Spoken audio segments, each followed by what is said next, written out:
Bon matin tout le monde, bienvenue dans On Jase de chasse, de pêche, de plein air avec moi-même, Steph Monette. J'espère que vous allez bien. Je suis stationné sur le bord des lignes américaines. En fait, j'ai laissé passer le petit bout de pas belle température qu'on a eu au Québec. Fait que j'ai attendu que le verglas passe. Alors, ici, je suis à peu près à 1 heure des lignes. Puis c'est le printemps, eux autres, déjà. Là. Il n'y a plus de neige pantoute. Je suis en fait parké à Polanski. Ceux qui connaissent cet endroit-là, les pêcheurs connaissent bien cette rivière-là qui est très, très, très renommée dans l'État de New York pour la pêche à la truite puis au saumon. Alors, j'ai pris un petit break là. J'ai tout serré mes affaires bien comme il faut, puis j'ai laissé passer cette tempête-là. Fait que ce matin, je vais monter tranquillement pas vite pour m'en venir au Québec, puis venir voir un petit peu les dégâts de mère nature sur cette tempête de verglas. En fait, je sais pas comment il reste le nom, mais hier, là, quand je suis allé me coucher, il y avait encore quasiment 1 million de personnes qui n'avaient pas d'électricité. Fait que soyez prudents et peut-être que vous allez pogner le show en rediffusion comme je l'ai fait ce matin. Donc, puis à Amazon, ben, il n'y a pas d'électricité non plus. Fait que faut faut vivre avec ça, sur sa génératrice. À gérer, on va être sa génératrice. Donc, dans les avant de rentrer dans vos questions, j'ai quelques petits points que j'ai regardé hier. J'ai eu le temps en masse de faire le tour de l'actualité puis de faire le tour, mais une affaire qui a attiré vraiment mon attention, c'est à propos de la maladie de Lyme. Là, on tombe au printemps où est-ce que les tiques vont sortir puis qu'il faut se mettre du stuff à bébite là, pour s'assurer qu'on on se fera pas piquer par les tiques puis attraper cette maladie de Lyme là. Donc, faut faire attention puis il faut être conscient de ça qu'avec les changements climatiques, elle monte de plus en plus, puis il peut arriver de plus en plus peut-être un accident avec cette bactérie-là, cette tique-là qui nous donne cette maladie-là. Puis en fait, au Québec, on n'est pas encore très avancé là-dedans parce que vu que c'est nouveau, ils sont un peu en retardement là, pour nous soigner là-dedans comparativement à ce qui se fait présentement aux États-Unis ou ailleurs.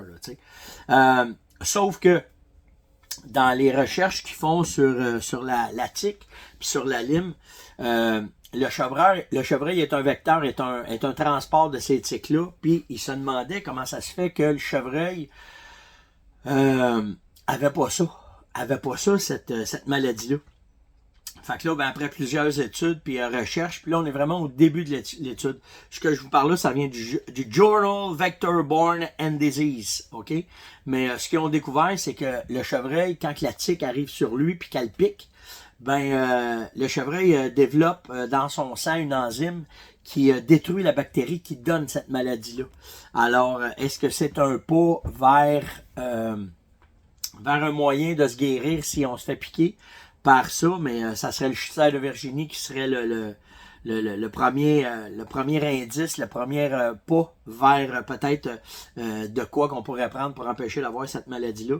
Donc, ils viennent juste de découvrir ça, sont après faire d'autres recherches là-dessus, mais c'est quand même intéressant de voir que le chevreuil a développé des anticorps pour pas attraper la maladie de Lyme.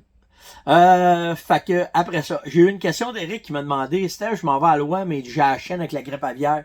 Qu'est-ce que t'en penses? J'ai retourné voir sur le site du ministère pour voir s'il y avait des gardes à prendre par rapport à ça. Ben c'est sûr que si vous trouvez une oie morte, sans que ce soit vous autres qui l'ayez abattue, vous la laissez là et vous faites un rapport, ok? Si vous trouvez un oiseau mort avec rien, vous appelez les agents de la faune puis vous le dites parce que ils sont très, très, très à l'affût de la grippe aviaire. Puis là, présentement, il n'y a aucun problème. OK? On n'a pas rien là, qui est arrivé au printemps, comparativement au printemps passé, pour ce qui est de la grippe aviaire avec les oies. Par contre, j'ai été voir, ils appellent ça un zoonose, OK? Et ça veut dire, quand ils déclarent ce terme-là, ça veut dire que la maladie peut se transmettre des oiseaux à l'être humain. Mais dans le cas de la grippe aviaire, c'est très, très, très, très rare, OK, que ça peut arriver. Donc, je m'arrêterai pas d'aller à la chasse pour ça, moi, là. En autant que tu connais tu connais un peu les règles de sécurité, ben, va à la chasse, qu'on soit pas en tête avec ça. En tout cas, pour moi, là, pour le moment, je me casserai pas la tête. Ah oui, c'est le week-end, ce week-end. C'est le week-end de la mi-sport Les Salines. Je vais être probablement avec Luc samedi ou dimanche, là, je vais voir là, comment ça va aller. Mais on va être en live ensemble, fait qu'on va faire de quoi. Puis si j'en profite pour vous dire, si vous avez des questions, venez me poser des questions sur steph.onjase@farmonette.com. On va pouvoir en parler lors de ce live-là. Et en parlant de live, là c'est le temps, partagez le live là. Et venez mettre dans les commentaires bloc. Juste Bloc ou Blue Charm, ok, parce que Yann hier a fait un tirage de ça et j'ai sorti le gagnant du tirage d'hier. Le gagnant, c'est Martin Thériault. Alors Martin, ce que tu fais, c'est que tu viens nous écrire sur steph.onjase@farmonette.com. Envoie-moi ton adresse, tes choses, puis on va t'envoyer ton cadeau. Donc, c'est un nouvel ensemble que Yann a fait pour pouvoir promouvoir, puis que vous faites une bonne économie sur 2 blocs de Blue Charm, puis 2 blocs, pas 2 blocs, mais 2 blocs de Vitalmix, puis 2 sacs de Blue Charm. Fait que Yann nous a fait un spécial du kid, parce que je n'étais pas au courant de ça. Mon père m'a appelé, il a dit, c'est quoi ça, cette affaire-là? C'est pas aussi. Fait que c'est vraiment ça. Fait que Yann a fait un tirage. Puis, likez, partagez, invitez si vous partagez le show là. Ben, demain, j'en reviens-tu avec cette kit-là? Ok, on revient avec ce kit-là demain, donc je vais refaire tirer 2 blocs de Vitalmix avec 2 ensembles Blue Charm, soit chevreuil ou orignal, pour ceux qui partagent, qui like et qui mettent dans les commentaires fait avec le mot bloc ou Blue Charm. Donc demain, on va faire un autre tirage. Ça va faire quasiment une grosse semaine qu'on fait des tirages à tous les jours pour vous remercier. C'est cool, c'est vraiment cool, c'est la moindre des choses. Fait que Martin Thériault, tu viens juste m'écrire, puis on va s'occuper de t'envoyer tes affaires. Fait que ouais, Luc, gros spécial ce week-end, l'ami sport, donc allez voir, ça commence aujourd'hui. Puis il y a plein de spéciales, c'est salile, les blocs de sel. Je pense que les blocs sont en 9,99, puis toute la patente. Fait que allez voir ça. Faut que je me grouille parce que faut pas que je dépasse mon 10 minutes. Je serai pas capable de vous domper mon stock après. Guillaume m'a posé comme question. C'est quoi tu fais pour réussir tes chasses? Puis là, j'ai fait, qu'est-ce que tu veux dire? Fait qu'il dit, ben, tu sais, Steph, il dit, tu dois avoir une méthodologie pour pouvoir arriver à réussir tes chasses, des affaires importantes qu'il faut pas passer par-dessus. Puis il dit, je t'apprends à prendre des notes. Fait qu'il dit, serais-tu capable de m'expliquer?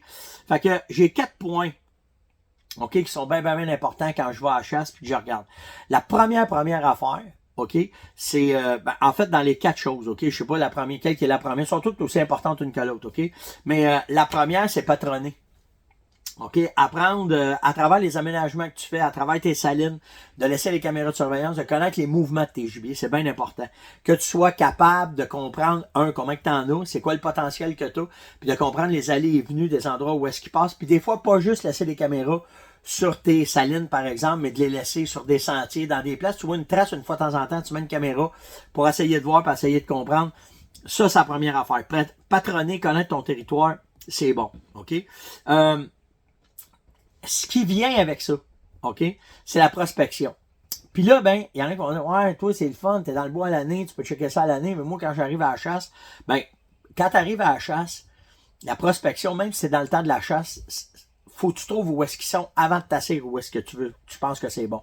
T'es mieux d'être dans un spot pas confortable avec ben du chevreuil ou de l'orignal que d'être dans un condo mais pas de gibier dans cet endroit-là. Fait qu'après ça, ben c'est la prospection. Fait que quand tu arrives sur un territoire, peu importe que si c'est avant la chasse ou pendant la chasse, avant de mettre bien du temps à chasser, je vais prendre bien du temps à prospecter, à m'assurer des signes, voir où est-ce que ça passe, comment est-ce que c'est. Puis encore là, ça revient un peu à patronner. D'être certain que je vais connaître les allées et venues de mes gibiers pour être certain de pouvoir me donner des chances dans mes chasses, ok? Fait qu'il faut que tu trouves les indices, c'est bien important. Puis à partir de là, c'est là que tu vas sortir tes stratégies, voir comment est-ce que tu vas faire, puis où est-ce que ça va aller. La pratique du tir, la pratique avec les armes que tu vas utiliser, c'est très important. OK, tu laisses pas aller ça. Fait que ton ajustement, tu as fait toi-même. Tu t'assures que tout est correct de ton arme. Que ce soit à l'arc, à la carabine, à l'arbalète, tu t'assures que c'est bien correct. Après ça, visualiser. Quand je marque visualiser, ça veut dire que je vais regarder beaucoup de films, mais tu sais, je vous l'ai déjà dit, tu fermes tous les rideaux, là, puis tu t'installes avec ta carabine, puis tu manipules ton arme pour être certain de bien la comprendre, puis d'être bien à l'aise avec. OK, c'est bien important. Puis après avoir ajusté, puis visualisé, puis peut-être amusé avec ton gun, ben la pratique est super importante. À l'arc, à l'arbalète, c'est plus facile. À carabine, ben avec le problème de munitions, je te dirais, on y va mollo. Mais par exemple, ce que je ferais, c'est que tu t'achètes une 22 pas chère ou une bonne 22, comme tout dépendant de tes budgets. Puis là, pratique-toi à tirer à 22, puis monte-la pareil comme ta carabine de chasse. Fait que ça va te rendre beaucoup, ça va développer ton cerveau, ça va développer tes aptitudes à tirer facilement, à t'habituer. Donc, tu vas avoir les meilleurs résultats. Puis tu vas être prête quand tu vas chasser, c'est ça qui est important. Puis après ça, là, on ne parlera pas de technique proprement dite parce que de la façon que Guillaume me posait la question, c'est tout ce que je fais avant de me préparer. Après ça, ben, la préparation de mes équipements. Mes vêtements, le contrôle des odeurs, m'assurer que mes stands font pas de bruit, que mes véhicules sont tous bien préparés, que je reviens avec les armes et que mes étuis pour mes armes sont corrects, que mes armes, il n'y a pas de danger pour les briser. En fait, une bonne préparation, puis de bien, tu sais, mes couteaux coupes, j'ai mes lames de spare, mes jumelles sont correctes, j'ai mes batteries de spare. Ben, tout ça fait que quand j'arrive à la chasse, ça fait que je suis prête à chasser, puis que j'ai pas de mauvaises surprises ou rien de ça. Après ça, ben, c'est les techniques de chasse qui embarquent, mais normalement, c'est pas mal ces 4 affaires-là qui font que je vais tirer mon épingle du jeu, puis que je vais réussir à réussir mes chasses bien souvent. Ça va faire déjà 12 minutes que je suis avec vous autres, puis j'ai encore plein d'affaires. Mais demain, on va être à la maison. Demain, on se laissera aller. Je vais pouvoir voir vos commentaires puis tout le kit. Fait que j'oserai plus avec vous autres. Donc, likez, partagez, invitez, surtout commentez. Dites, faites, et si vous l'avez partagé. Puis demain, je vais faire un autre tirage avec vous autres pour les 2 blocs de sel puis les deux sacs de Vitalmix. Donc, passez une excellente journée. J'ai hâte de revenir au pays. Puis nous autres, ben, on se voit demain. Ciao tout le monde!